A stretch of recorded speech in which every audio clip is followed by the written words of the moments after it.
पंजाब की सियासत के जो इस समय डायनामिक लीडर्स ने बहुत ही यंग फेस ने सारिया पार्टीज के आप देखिए तो उन्होंने विचों एक ने राघव चड्डा। राघव जी बहुत बहुत स्वागत है तुहाडा। थैंक यू जी, सत श्री अकाल। अच्छा मैं स्टार्टिंग इसी सवाल तो कर लवां कि गल हिंदी च करिए कि पंजाबी च, जेड़ी लैंग्वेज तुहानू पसंद है। चलो मैं स्टार्ट करदा कि साडे जो इस सैशन का भी नाम है दिल्ली मॉडल, पंजाब च दिल्ली मॉडल। पंजाब के लोग जानना चाहते हैं कि पंजाब नूं पंजाबियों का मॉडल चाहिए, पंजाब नूं पंजाब का मॉडल चाहिए, दिल्ली मॉडल की जरूरत पंजाबियों नूं क्यों है? जब भी हम मॉडल की बात करते हैं, हम आम आदमी पार्टी वाले केजरीवाल मॉडल ऑफ गवर्नेंस की बात करते हैं। वो केजरीवाल मॉडल हमने दिल्ली में लागू करके दिखाया, उस केजरीवाल मॉडल को हम पंजाब में भी लागू करेंगे। केजरीवाल मॉडल क्या है? ये कट कॉपी पेस्ट नहीं है कि जो दिल्ली में लगा वो किसी और सूबे में लग जाएगा। केजरीवाल मॉडल है एक ऐसा मॉडल जिसमें हमारे बच्चों के भविष्य के लिए, उनके भविष्य के लिए एक सुनहरी नींव रखी जाए, state of the art education system हो, health care structure, health care infrastructure और सिस्टम ऐसा हो कि महंगे से महंगा ऑपरेशन भी सरकारी खर्च से एक आदमी को मिले, कोई अमीर हो या गरीब हो, उससे उसका इलाज की सुविधा तय ना हो, सबको अच्छा इलाज मिले।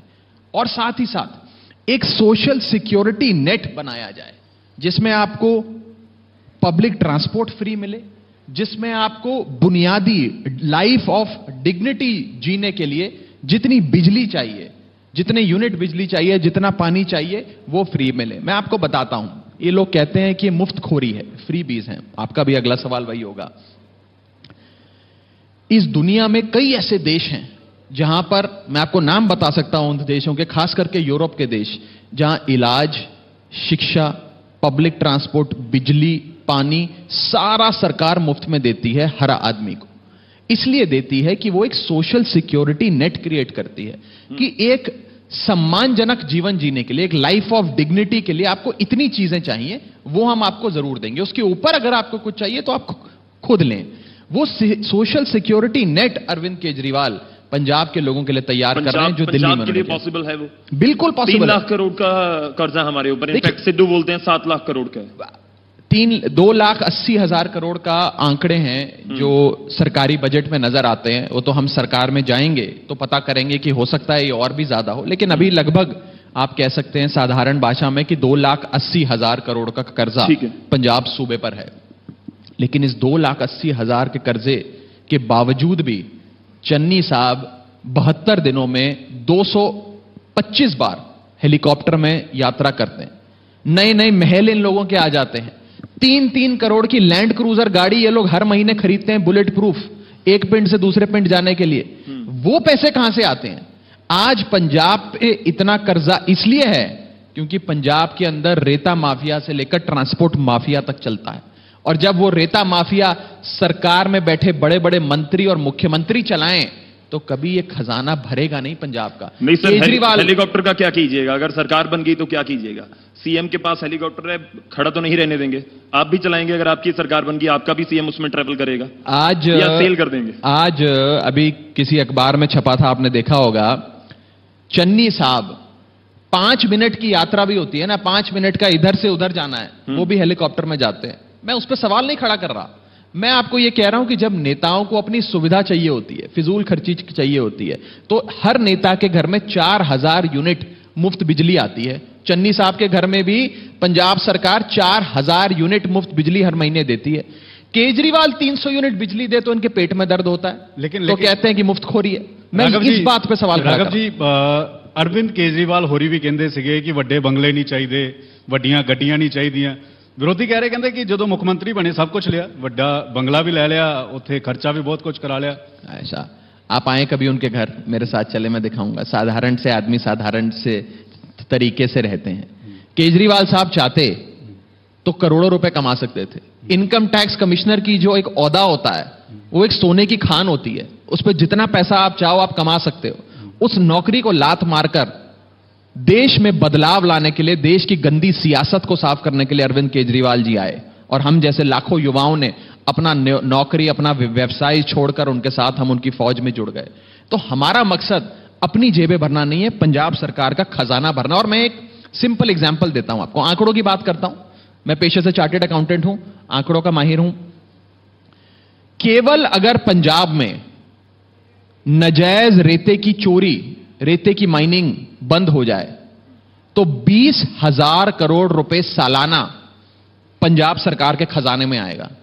इस 20,000 करोड़ से महिलाओं को 1,000 रुपए हर महीने भी दिया जा सकता है, मुफ्त बिजली मुफ्त पानी भी दिया जा सकता है, अच्छी शिक्षा हेल्थ केयर भी दिया ਤੁਸੀਂ 1,000 ਰੁਪਏ ਦਾ ਜ਼ਿਕਰ ਕੀਤਾ। ਵਿਰੋਧੀ ਪਾਰਟੀਆਂ ਇਹ ਕਹਿ ਰਹੀਆਂ ਨੇ, ਕਾਂਗਰਸ ਅਕਾਲੀ ਦਲ, ਕਿ ਦਿੱਲੀ ਤੁਹਾਡੀ ਸਰਕਾਰ ਹੈ, ਤੁਸੀਂ ਉੱਥੇ 1,000 ਰੁਪਏ ਕਿਉਂ ਨਹੀਂ ਦਿੰਦੇ?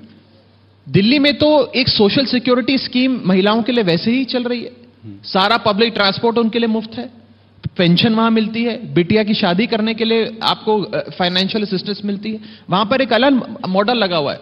अब कुछ चीजें पंजाब में भी पहले होनी चाहिए, जरूरी थोड़ी है सारी चीजें दिल्ली में पहली हों, पहले हम पंजाब में लागू करके देखें। मैं इसी से जुड़ा एक और सवाल पूछ लेता हूं जो पंकज ने अभी जिक्र किया। आपके विरोधी कहते हैं कि जब सबको मिलना है 1,000 तो फिर फॉर्म क्यों भरवा रहे हैं आप? रजिस्ट्रेशन कर आप रहे हैं, अपनी वोट पक्की कर रहे हैं कि रजिस्ट्रेशन आइएगा तो फिर मतलब वो जानना चाह रहे हैं कि सबको, पंजाब की सब महिलाओं को मिलेगा, कोई जनरल कैटेगरी से है, कोई ऐसी कैटेगरी से, आप कह रहे हैं कि नहीं, साइन अप करना पड़ेगा, साइन अप करना पड़ेगा भाई। जिसको जरूरत है, जिसे वो रकम चाहिए, जिसे फाइनेंशियल नीड है, आर्थिक जरूरत है, वो साइन अप करेगा, उसके बाद मिलेगा। लेकिन फॉर्म तो 2017 तो पहला कैप्टन अमरिंदर सिंह ने भी भरवाए सी, घर रोजगार, वही पूरा कर्जा माफ, वही तस्वीर नहीं होगी। वही फर्क है कैप्टन साहब के जॉब कार्ड में और केजरीवाल की गारंटी में। ये हमारा वादा नहीं है, ये हमारा इलेक्शन प्रॉमिस नहीं है, ये केजरीवाल की गारंटी है, और केजरीवाल की गारंटी लागू होती है। ये पंजाबियों ने देखा है दिल्ली में एक एक गारंटी जो अरविंद केजरीवाल ने दी वो लागू करी। मैं आपको बताता हूं, चन्नी साहब ने एक वादा किया कि मैं बिजली माफ कर रहा हूं, मुफ्त कर रहा हूं पंजाब में। एक परिवार का बिल भी अगर जीरो आया, और मैं चैलेंज करता हूं चन्नी साहब को, मुझे दिखा दें, अभी आएंगे आपके मंच पे। उन्होंने कहा सस्ती, दूसरी चीज, करने की बात सस्ती मेरे को दिखाएं बिल, किसी का बिल कम नहीं आया। दूसरी मैं आपको बताता हूं, मैं एक एक करके बताता हूं आपको। उन्होंने कहा कि हमारे मालवे की सारी फसल नरमे की बर्बाद हो गई गुलाबी सूंडी के चलते। वो भटिंडा के एक पिंड में गए, एक बंदे के साथ, किसान के साथ खड़े हुए और कहा मैं सारे किसानों को मुआवजा दूंगा। उस किसान के साथ फोटो खिंचवाई, वो फोटो पूरे पंजाब में लगा दी, हर बस पे, हर होर्डिंग पे, हर जगह। उस किसान को आज तक गुलाबी सूंडे की फसल जो खराब हुई उसका मुआवजा नहीं मिला। फोटो लगा दी पूरे पंजाब में कि मैंने, ये फोटो के शौकीन मुख्यमंत्री हैं। इन्होंने जितने वादे करे, कहते हैं 5 मरले का प्लॉट दूंगा, 5 मरले के प्लॉट की रजिस्ट्रेशन पूरे पंजाब में उन्होंने कराई, सरकारी रजिस्ट्रेशन, ब्लॉक डेवलपमेंट ऑफिसर को लगाकर रजिस्ट्रेशन कराई। एक आदमी मुझे दिखा दो पूरे पंजाब में जिसको 5 मरले का प्लॉट मिला और उसकी रजिस्ट्री हुई हो, एक आदमी को भी नहीं मिला। तो चन्नी साहब ये बात जानते हैं कि उन्होंने सिर्फ ऐलान करने हैं, लागू तो करने नहीं है। कैमरे की फौज लेकर सुबह से शाम तक चलते हैं और ऐलान पे ऐलान करते हैं। चन्नी साहब का खुद ही का अभी 2 हफ्ते पहले का बयान है कि मैं मुख्यमंत्री नहीं हूं 2022 में, मैं सीएम फेस नहीं हूं कांग्रेस का। वो ये बात जानते हैं कि उन्हें 3 महीने के लिए मुख्यमंत्री बनाया है, जितने मर्जी ऐलान कर दो, लागू बात कीजिए, आप उनको प्रोवोक करना चाहते हैं कि देख लिया आपने बोल दिया। मतलब मैं चलो अगली पॉइंट के ऊपर आ जाता हूं। इनफैक्ट पंकज भी कुछ पूछ रहे हैं। इस बार 2017 के इलेक्शन से 2022 के इलेक्शंस में अलग जो नजर आ रहा है, बहुत सारी चीजें ऐसी हैं जिस पर आम आदमी पार्टी आज खुलकर बात करने से बच रही है। बहुत सारी चीजें मैं एक एक करके आऊंगा। सबसे पहला प्रेडिक्शन सीट्स की, अब क्यों बच रहे हैं इस बार? पिछली बार 100 सीट, इस बार क्यों नहीं कह रही आम आदमी पार्टी कि हम 80 ले रहे हैं, 100 ले रहे हैं, 117 ले रहे हैं? मैं आपको बता देता हूं कि 3/4 बहुमत से, 3/4 मेजॉरिटी से आम आदमी पार्टी की सरकार बनेगी पंजाब में, और जनता क्लियर मैंडेट देगी। और मैं क्यों कह रहा हूं, मैं सिर्फ आंकड़ा नहीं दे रहा आपको, मैं आपको उसका रीजन भी दे रहा हूं। पूरे पंजाब में आप भी घूमे, मैं भी घूमता हूं सुबह से शाम तक, एक एक पिंड जाते हैं, लोगों से मिलते हैं, बात करते हैं। एक ही सेंटिमेंट है कि हमने इन सारी पार्टियों को ट्राई करके देख लिया। कांग्रेस को ट्राई कर लिया, इन्होंने धोखा दिया। बादलों को, अकालियों को ट्राई किया, इन्होंने तो कांग्रेस पूरे पंजाब का खून चूस लिया। अब एक मौका इस बार अरविंद केजरीवाल को देंगे, इनको भी ट्राई करेंगे, ये देखते हैं। इन्होंने कुछ दिल्ली में करके दिखाया है, ये पंजाब में करेंगे कि नहीं करेंगे। इसीलिए कहा जाता है, मैं लोगों की आपके खुद जो मैं सुनता हूं अपने कानों से, लोगों के बीच बैठता हूं जब, तो लोग कहते हैं एक मौका केजरीवाल ਨੂੰ, ਇੱਕ ਮੌਕਾ ਝਾੜੂ ਨੂੰ। ਇਹ ਵੀ ਕਹਿੰਦੇ ਕਿ ਉਦੋਂ ਵਿਧਾਇਕ ਵੀ ਦਿੱਤੇ ਸੀ, ਅੱਧੇ ਵਿਧਾਇਕ ਤਾਂ ਕਾਂਗਰਸ 'ਚ ਚਲੇ ਗਏ, ਅੱਧੇ ਵਿਧਾਇਕਾਂ ਦਾ ਪਤਾ ਨਹੀਂ ਜਾਣਾ ਕਿੱਥੇ है।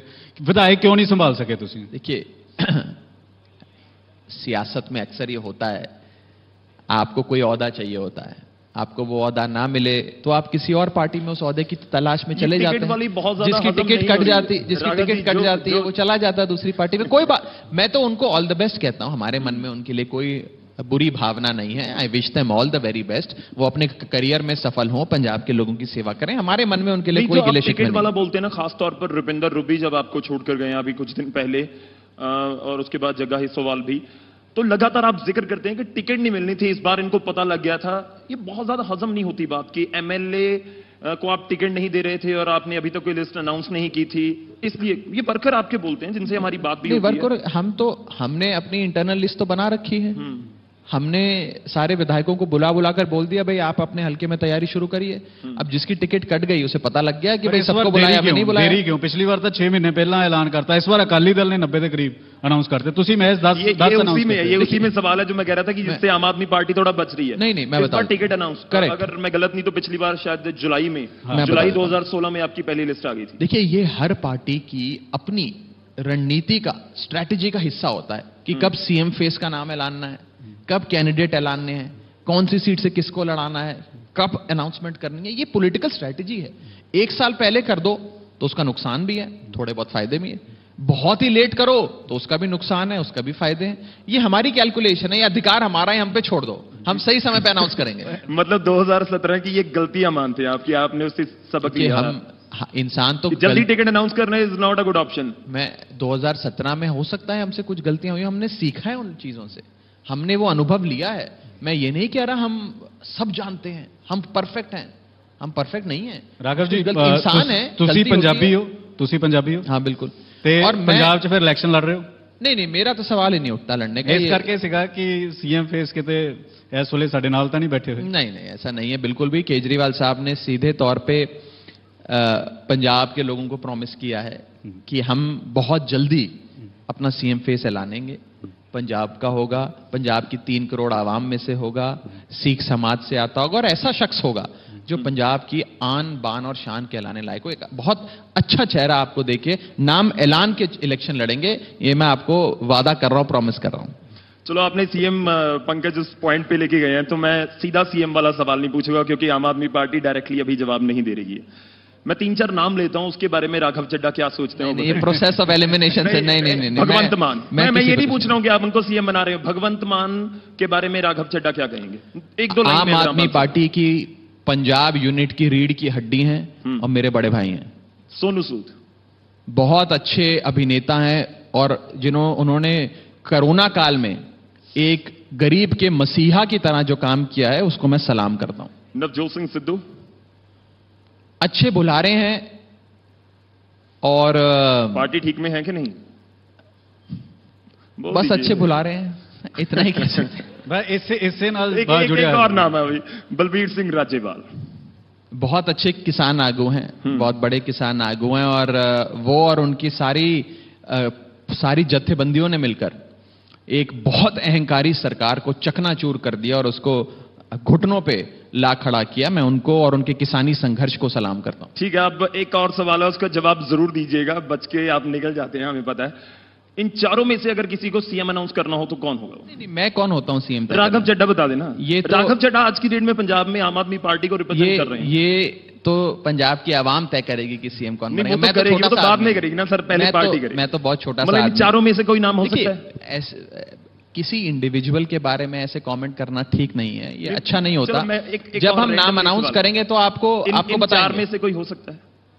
हम जब नाम अनाउंस करेंगे तो हम आपको बताएंगे। प्रोसेस ऑफ एलिमिनेशन का जो आपने घुमा के मेरा सवाल पूछा है, मैं इसका जवाब नहीं दे सकता। राज्यपाल होराना गल चल रही है, बलबीर सिंह राज्यपाल होराना या किसान लीडराना गल चल रही है? देखिए मैं फिर वही कहता हूं, ये पत्रकार बिरादरी जो होती है ना, ये कोई नया फ्लेवर ऑफ द मंथ बना देती है। अब बीच में नाम चला, मैं आपको बताता हूं, और आज मैं पहली बार ये चीज किसी न्यूज चैनल पे बोलने जा रहा हूं। एक आर्टिकल छपा, एक बहुत बड़े पत्रकार ने छापा कि एसपीएस ओबरॉय नाम के कोई सज्जन हैं, ये आम आदमी पार्टी के सीएम फेस होंगे। और राघव चड्ढा की उनसे मुलाकात हो गई, राघव चड्ढा उनसे जाकर मिला है और सारी बात हो गई है। एसपीएस ओबरॉय साहब सोच रहे हैं, अभी उन्होंने फैसला नहीं लिया। मैं आज तक तो 6 महीने हो गए इस बात को, कभी ना ओबरॉय साहब से मिला, ना मैं उससे पहले उनके बारे में जानता था, ना कभी फोन पे बात हुई। राज्यपाल साहब बारे तो एक फ्लेवर ऑफ द मंथ वो होता है ना, वो गाना हिट हो गया। तो जुलाई में आप कहते थे आम आदमी पार्टी का ये सीएम बनेगा, अगस्त में ये बन जाता है, फिर सितंबर में ये बन जाता है। कहावत है ना सर, तो एक कहावत है कि जब धुआं उठता है तो कहीं ना कहीं तो आग लगी होती है। अब बताइए, मैं तो एग्जाम्पल दे रहा बता नहीं रहे ना, हूं। सवाल ओबरॉय तो साहब पूछ- का धुआं उठा, सवाल तो हम देखिए- पूछ रहे हैं, बता नहीं रहे। देखिए पार्टी बहुत ही सीरियस सवाल है ये, हंसी मजाक का सवाल नहीं है। और आम आदमी पार्टी आने वाले समय में अनाउंस करेगी अपना सीएम फेस। बहुत बढ़िया चेहरा होगा, आपको उस पर नाज होगा, फक्र होगा। और राज्यपाल ऐसा ना गल चल रही है या ऐसा नहीं चल चेहरा रही? होगा कि कांग्रेस और अकाली दल के भी जो ट्रेडिशनल वोटर्स हैं वो भी अपनी पार्टियां छोड़कर इस बार झाड़ू का बटन दबाकर केजरीवाल राज्यपाल सरकार हो रहा ना बनाएंगे। गल चल रही या नहीं चली? किस चीज की बात चल रही है? पार्टी चान बारे कहते बलबीर सिंह राज्यपाल हो नहीं, रहा हमारी तो कोई बात नहीं चल रही है। हम तो नवजोत सियासत- सिद्धू ना गल टुट्टी कितने सीगी? अरविंद होरी कह रहे नवजोत ਸੀਗੇ सिद्धू साहब के साथ भी ना मेरी आज तक कभी मुलाकात हुई, ना बात हुई। नहीं, अरविंद केजरीवाल होਰਾਂ ने ਕਿਹਾ ਸੀਗਾ ਕਿ ਇੱਕ ਦਿਨ ਨਵਜੋਤ ਸਿੰਘ ਸਿੱਧੂ ਨੇ ਵੀ ਕਿਹਾ ਸੀ, डिप्टी सीएम ਦੀ ਆਫਰ ਆਈ ਸੀ 2017 ਦੀ ਜ਼ਿਕਰ। देखिए 17 की बातें पुरानी हो गई हैं, उनको भूल इस जाइए। बार कोई गल नहीं चली। कोई बात नहीं हुई, कोई बात नहीं हुई है। हमने बस इतना बयान जरूर कहा है कि नवजोत सिंह सिद्धू साहब जब मुद्दों की बात करते हैं तो अपनी सरकार को भी घेरते हैं, वो एक काबिलियत तारीफ है। जैसे कि मैं एग्जांपल देता हूं, एक ही मंच से चन्नी साहब ने अनाउंसमेंट करी कि रेता 5 रुपए फुट पे मिलता है पूरे पंजाब में। 5 मिनट बाद नवजोत सिंह सिद्धू की बारी आई उसी मंच पे बोलने की, और उन्होंने कहा चन्नी साहब झूठ बोल रहे हैं, 5 रुपए फीट पे नहीं बिकता रेता, 40 रुपए फीट पे बिकता है रेता। उन्होंने सही बात करी। मैं उनकी इस सच्चाई की आवाज को सलाम करता हूं कि उन्होंने अपने मुख्यमंत्री के सामने इस बात को उठाया, पंजाब के मुद्दों को उठाया। मैं उस बात पे ਤੁਸੀਂ ਰੇਡ ਵੀ ਮਾਰੀ ਸੀਗੀ ਇੱਕ ਜਗ੍ਹਾ ਤੇ, ਔਰ ਉਸ ਤੋਂ ਬਾਅਦ ਮੁੱਖ ਮੰਤਰੀ ਕਹਿ ਰਹੇ ਕਹਿੰਦੇ ਕਿ पूरी तैयारी करके नहीं आते, बिल्कुल अब देखिए, लीगल जड़ी है। 3 चीजें हैं, मेरे को 1 मिनट दीजिएगा। प्लीज। चन्नी साहब के अपने हल्के श्री चमकौर साहब में एक खंड है, एक सैंड माइनिंग चल रही है दरिया के किनारे, जिंदापुर पिंड में। फॉरेस्ट की वो जमीन है, फॉरेस्ट कंजर्वेशन एक्ट के अंडर आती है। खसरा नंबर 45 और 46 इंडियन फॉरेस्ट एक्ट के तहत जो लेजर बनता है सरकार का, उसमें वो रिजर्व्ड फॉरेस्ट है, वहां पर कोई एक्टिविटी नहीं की जा सकती। लेकिन वहां पर चन्नी साहब सैंड माइनिंग कराते हैं, रेता चोरी कराता है। अब मुझे बताएं, अगर मुख्यमंत्री खुद अपने हल्के में सैंड माइनिंग करा रहा है तो पंजाब में रेता माइनिंग या रेता माइनिंग माफिया खत्म हो सकता है? चन्नी साहब ने कहा कि मैं, जब वो मुख्यमंत्री बने थे, कि मैं रेता माफिया का मुख्यमंत्री नहीं हूं। यहां तो लगता है मुख्यमंत्री खुद रेता माफिया है। मैं डिमांड करता हूं इस मंच से कि उस इल्लीगल माइन पे एफआईआर दर्ज होनी चाहिए और वहां माइनिंग बंद होनी चाहिए। मेरी रेड के बाद वहां माइनिंग सिर्फ 2 घंटे के लिए बंद हुई, अभी भी चल रही है। आपका कैमरा पहुंचा था वहां पे, आप लोगों ने लाइव कवर किया था उस इवेंट को। वहां पर इल्लीगल माइनिंग आज भी चल रही है। हमारी रेता इन लोगों ने बेच दिया, पंजाब की मिट्टी को इन लोगों ने बेच दिया। इन लोगों से क्या आप एक सुनहरे भविष्य की उम्मीद कर सकते हैं? और चन्नी साहब से पूछा एक पत्रकार ने, तो कहते हैं राघव चड्ढा कौन होता है वहां जाने वाला? उसके ना नान के यहां पे, ना दांत के यहां के, वो तो दिल्ली से आया है। मैं चन्नी साहब को कहना चाहता हूं, चन्नी साहब मैं पंजाबी हूं, मेरे नान के भी यहां के, दांत के भी यहां पे, मेरे घर आइए, आपको चाय पिलाता हूं। और क्या मुझे पहले सर्टिफिकेट चाहिए चन्नी साहब से कि मैं कहां का हूं उनके यहां जाने के लिए? अगर वहां पर रेड हो रही है तो पंजाब की आवाम वहां जाएगी, चन्नी साहब से सवाल पूछेगी कि कैसे यहां पर इल्लीगल माइनिंग मुख्यमंत्री अपने हल्के में खुद कराता है, और मुख्यमंत्री पर एफआईआर दर्ज होनी चाहिए इल्लीगल माइनिंग की। कैसे चल रही है इल्लीगल माइनिंग पूरे पंजाब में? कि अगर सवाल पूछेंगे पंजाब के भगवंत मान, हरपाल चीमा, तो हम आंसर करेंगे, हम राघव चड्ढा के सवालों का जवाब क्यों दें? क्योंकि मैं उनकी माइन में जाकर उनको एक्सपोज कर आया, तो वो ये बातें करते हैं। सवाल तो आप भी उनसे पूछते हैं। बताएं जरा चन्नी साहब कि मुख्यमंत्री के अपने हल्के में जिंदापुर पिंड में इल्लीगल माइनिंग चल रही है, और उसके अगले दिन हमने प्रेस कॉन्फ्रेंस कर खुलासा किया, उस पिंड के और आसपास के जितने पिंड थे उनके सरपंच, बड़े बड़े आगू वहां के साफ तौर पर कहते हैं कि यहां जो दरिया है, हमें डर है कि अगर इसी स्तर पे रेता माइनिंग चलती रही, ये दरिया हमारे पिंडों को बहा के ले जाएगा। इतनी सैंड माइनिंग वहां चल रही है। मुझे एक बात बताएं, हां या ना, मैं आप दोनों से मैं पूछूंगा, अगर मुख्यमंत्री के अपने हल्के में रेता माइनिंग चल रही है तो ऐसा हो सकता है मुख्यमंत्री को ना पता हो? हाँ या ना में आप बताएं। वो तो कह रहे कि मेरा आप लोगों से सवाल है। आपको उलझाना चाहते हैं, आप हमें उलझा रहे ਉਹ हैं। ਤਾਂ ਕਹਿ ਰਹੇ ਕਹਿੰਦੇ 5.5 ਰੁਪਏ ਤੋਂ ਜ਼ਿਆਦਾ ਅਗਰ ਕਿਤੇ ਵਿਕਦੀ ਹੈ ਤਾਂ ਮੈਨੂੰ ਫੜ ਲਓ ਆ ਕੇ। ਉਹ ਇਸ ਗੱਲ ਦਾ ਜ਼ਿਕਰ ਕਰ ਰਹੇ ਆ। ये दोनों अलग अलग चीजें हैं। एक है इलीगल साइट पे इलीगल माइनिंग और दूसरा है मार्केट रेट ऑफ रेता। मार्केट रेट ऑफ रेता पे मैं आता हूं अभी, लेकिन इलीगल साइट पे इलीगल तरीके से नजायज रेता माइनिंग चल रही है। पहली चीज तो यह है, रेट जो भी हो नजायज काम चल रहा है, पहले तो यह समझ लेते हैं। अब आते हैं कि मार्केट रेट क्या है रेता का। चन्नी साहब कहते हैं कि 5 रुपए फीट पे रेता बिक रहा है पूरे पंजाब में। अभी इस शो के बाद चलते हैं, पूरा पंजाब घूमते हैं, एक दुकान दिखाओ जहां बिक रहा है 5 रुपए पे। कहीं 25 रुपए है, कहीं 28 रुपए है, कहीं 35 रुपए है, कहीं 45 रुपए है। ये रेट है रेता का। और ये जितने लोग आज पंजाब के इस वीडियो को देख रहे हैं, चेक कर सकते हैं। ਤੁਸੀਂ ਕਿਹਾ ਸੀਗਾ ਕਿ ਤੁਹਾਡੀ ਬਰਾਦਰੀ ਨੂੰ, ਤੁਹਾਡੀ ਕਾਸਟ ਨੂੰ ਮੁੱਖ ਮੰਤਰੀ ਨੇ ਕੁਝ ਕਿਹਾ ਜੋ ਤੁਹਾਨੂੰ ਕਾਫੀ ਬੁਰਾ ਲੱਗਾ। ਕੀ ਕੁਝ ਕਿਹਾ ਸੀਗਾ, ਕਿੱਥੇ ਕਿਹਾ ਸੀਗਾ, ਕੀ ਕਿਸ ਗੱਲ ਦਾ ਜ਼ਿਕਰ ਹੋਇਆ ਸੀ, ਉਹ ਕਲੀਅਰ ਕਰ ਦਿਓ ਇੱਕ ਵਾਰੀ। देखिए, जिस दिन मैंने रेड करी उनकी इलीगल माइन पे, उसके अगले दिन चन्नी साहब इतना नाराज हो गए कि उन्होंने नाम लेकर मेरे खत्री समाज को बहुत खराब बातें की कही, कुछ किया? आपत्तिजनक चीजें कही। मैं उन चीजों को दोहराना नहीं चाहता, मैं इंसल्ट नहीं करना चाहता अपने समाज की। उन्होंने खत्री समाज के बारे में जो गलत बयानी करी है, जो बयानबाजी करी है, जो आपत्तिजनक चीजें कही हैं, जो गालियां मेरे समाज को दी हैं, वो बहुत दुख पीड़ा पहुंचाने वाली है। केस करोगे तुसी केस करोगे? मुझे पूरे खत्री समाज से, पंजाब से फोन आए और लोगों ने कहा कि हम में रोष है। क्या हो गया अगर मैंने जाकर इलीगल माइन पे रेड डाल दी तो? और अगर चन्नी साहब की दुश्मनी मुझसे है तो राघव चड्ढा को गाली दो ना, मेरे खत्री समाज को क्यों गाली देते हो? क्या खत्री समाज पंजाब का हिस्सा नहीं है? क्या खत्री समाज पंजाब में खुले आसमान में शांति की सांस नहीं ले सकता?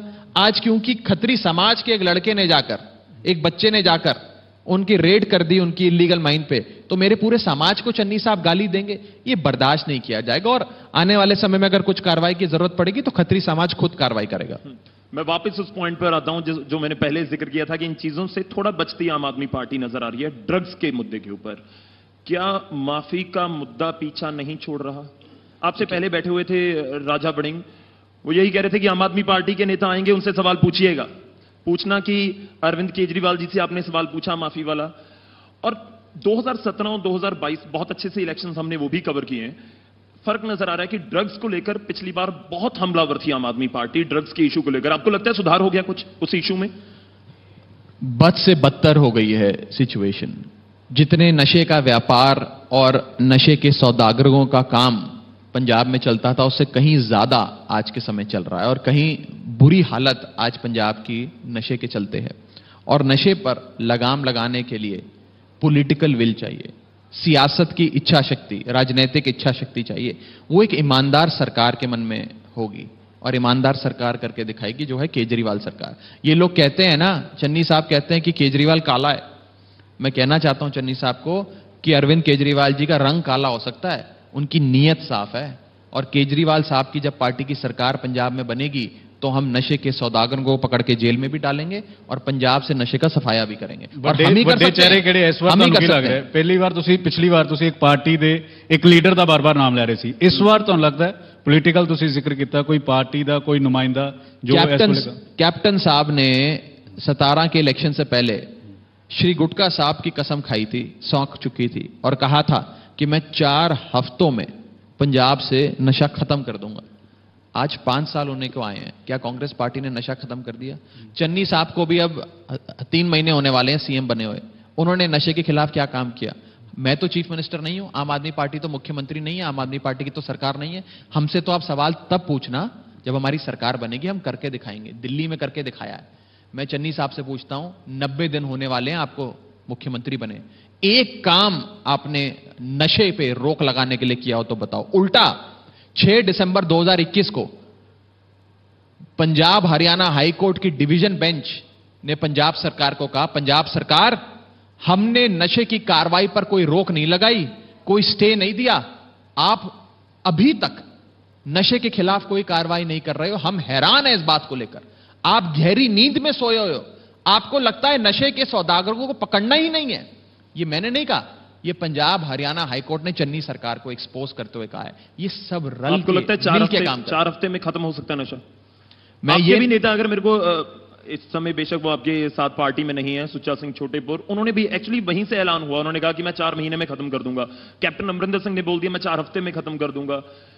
क्या वाकई ये बहुत आसान मुद्दा है कि नशे का इतना बड़ा कोई जाल हो, जिस तरह आप भी जिक्र कर रहे हैं कि बद से बदतर कंडीशन है, कि 4 हफ्तों में, 4 महीनों में, 4 दिनों में देखिए खत्म होने वाली चीज है? मैं आपको दिन हफ्ते और महीने तो नहीं बता सकता, और वो बताना भी बेमानी होगा, लेकिन मैं दिल से जवाब दे रहा हूं। इतना जरूर आपको कह सकता हूं कि केजरीवाल साहब की सरकार जब बनेगी पंजाब में, तो नशे का व्यापार हम खत्म करके दिखाएंगे और पंजाब की जनता, पंजाब के यूथ को बचाएंगे, उनको रिवाइव करेंगे। ये मैं करके दिखाऊंगा। हमारी सरकार छोटेपुर अकाली दल में चले गए आज। 4 साल पहले 5 साल पहले आरोप लगाए थे, वो कह रहे आरोप तो साबित किए नहीं, कहते सिर्फ बदनाम किया गया मुझे। मैं उनको ऑल द बेस्ट कहना चाहूंगा। All the very best to Chhotepur sahab. चलो मेरा एक आखिरी सवाल है, कैप्टन अमरिंदर सिंह, लगता है कि आपको, क्योंकि वोट कहा जाता है कि वोट काटेगी जो नई पार्टी आएगी, तो कैप्टन अमरिंदर सिंह की भूमिका आप किस तरह से देखते हैं? देखिए, आम आदमी पार्टी के लिए स्पेसिफिकली पंजाब का 2022 का इलेक्शन केजरीवाल वर्सेस ऑल होने जा रहा है। मैं ये क्यों कहता हूं कि केजरीवाल वर्सेस ऑल है? मैं इसलिए कहता हूं कि कैप्टन साहब की पार्टी का रिमोट कंट्रोल मोदी जी के हाथ में है। बीजेपी तो उन्हीं की पार्टी है, उसका रिमोट कंट्रोल भी मोदी जी के हाथ में है।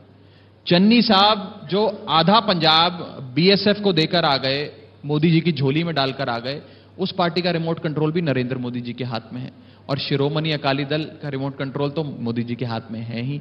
ये सारी पार्टियां मिलकर नरेंद्र मोदी जी के झंडे के तले आम आदमी पार्टी और अरविंद केजरीवाल के खिलाफ चुनाव लड़ेंगी। ये चुनाव अरविंद केजरीवाल वर्सेस ऑल होगा, जहां एक तरफ 5 फुट 5 इंच का एक शख्स अरविंद केजरीवाल खड़ा होंगे और दूसरी तरफ ये सारी पार्टियां मिलकर। अगर मैं लास्ट सवाल पूछ रहा हूं, आप स्पेसिफिक नंबर बता पाए, सीटों पे कितना टारगेट है? 3/4 मेजोरिटी, जैसा कि मैंने बोला, 3/4 इस बार बोलिए आपकी 100 सीटें 90 सीटें लोगों के सीधा आप कैलकुलेट कर लीजिए। मैं तो आपको प्रिसाइज फिगर दे रहा हूं, बेटर कैलकुलेट कर पाए। 3/4 मेजोरिटी के साथ आम आदमी पार्टी सरकार बनाएगी और ये पंजाब की आवाम इस बार ये चाहती है कि ये जो रिवायती पार्टियां हैं और ये रिवायती सियासतदान हैं, इन सबको हटाकर एक नई पार्टी, एक ईमानदार पार्टी को मौका दें, जिसने काम करके दिखाया है। हम ऐलान नहीं करते, ऐलान पे अमल करते हैं, उसे लागू करते हैं। हमने दिल्ली में करके दिखाया है। तो इस बार एक मौका अरविंद केजरीवाल को और एक मौका झाड़ू को पंजाब की आवाम देने जा रही है। ये साफ नजर आ रहा है। चलिए, शुक्रिया सर, बहुत बहुत धन्यवाद हमारे साथ जुड़ने के लिए, इस चर्चा में शामिल होने के लिए। वापस चलते हैं आर्शी और नपेंद्र के बाद।